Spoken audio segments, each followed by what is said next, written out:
We provide you the platform to turn your dreams into reality. Give wings to your aspirations with KR Mangalam University. और एक बड़ी खबर सामने आ रही है। पहलगाम आतंकी अटैक को लेकर ओवैसी का वार, बिलावल भुट्टो पर ओवैसी का पलटवार। बचकानी बातें करने से क्या फायदा? AIMIM चीफ ओवैसी ने इस बात का जिक्र किया है। आप क्या बोल रहे हैं, आपको अंदाजा है? ओवैसी ने इस बात का जिक्र किया। अमेरिका को लेकर भी ओवैसी ने साधा है निशाना। क्या कुछ कहा, सुनिए। बिलावल भुट्टो ने कहा है कि पानी अगर बंद करेंगे तो खून की नदियां बहेगी। छोड़िए ना, बचपने की बातें नहीं करना।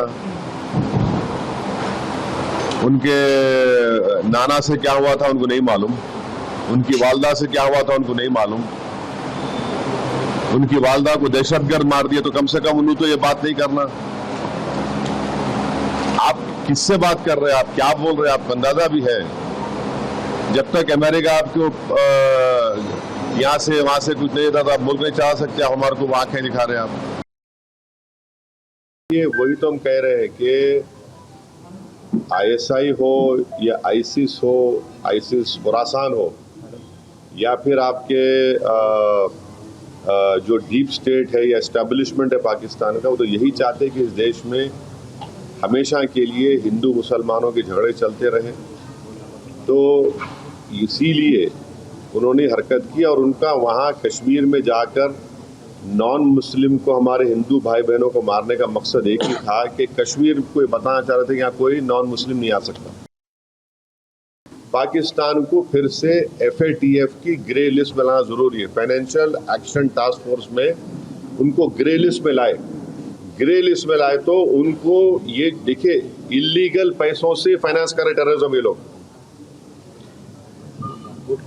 कोई वाइट का पैसा नहीं कि इलीगल पैसे से। तो FATF की दोबारा लिस्ट की ग्रे लिस्ट में पाकिस्तान को डालना जरूरी है। हम डिमांड करेंगे ये गवर्नमेंट से कि उनको FATF की ग्रे लिस्ट में डालो आप, तभी जाकर उनका होगा। और हम लोग पूरा उन पर साइबर अटैक करना, हमारे पास एथिकल हैकर्स है, हमारे पास नेवल और एयरफोर्स ब्लॉकेट कर सकते, इंटरनेशनल लॉ में कर सकते हम। और अगर कल कोई एक्शन गवर्नमेंट लेगी तो यूनाइटेड नेशन का कानून है आर्टिकल 51, जो सेल्फ डिफेंस में आपको राइट देता, और नॉन स्टेट एक्टर्स के खिलाफ भी आप एक्शन ले सकते। तो ये सब चीजें हैं। और भारत के संविधान में आर्टिकल 355 है। 355 के तहत कोई स्टेट में अगर एक्सटर्नल एग्रेशन होता तो सरकार की जिम्मेदारी उसको रोकने की।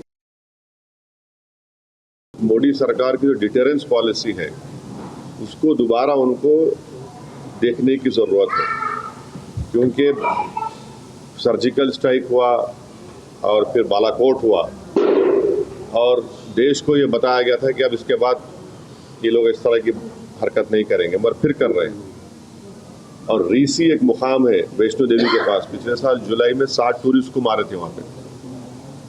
तो ये डिटेरेंस पॉलिसी देखने की जरूरत है। और ऑल पार्टी मीटिंग में पूरे अपोजिशन ने गवर्नमेंट को कहा कि आप एक्शन लीजिए जो आप सही समझते, हम सपोर्ट करेंगे ताकि मरने वाले परिवारों से इंसाफ हो सके और ये दोबारा ऐसी हरकत नहीं होना।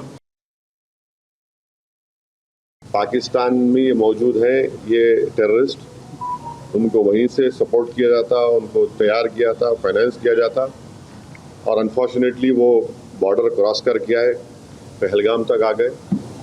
तो और चाहे 26/11 का हो, पाकिस्तान से आए थे, उस वक्त भी वो लोग डिनाई किए, पहले दम नहीं किए, और जब अजमल कसब पकड़ा गया तो उनको एक्सेप्ट करना पड़ा। न्यूज नेशन अब व्हाट्सएप पर खबरों की ताजा अपडेट के लिए न्यूज नेशन के इस QR कोड को स्कैन करें।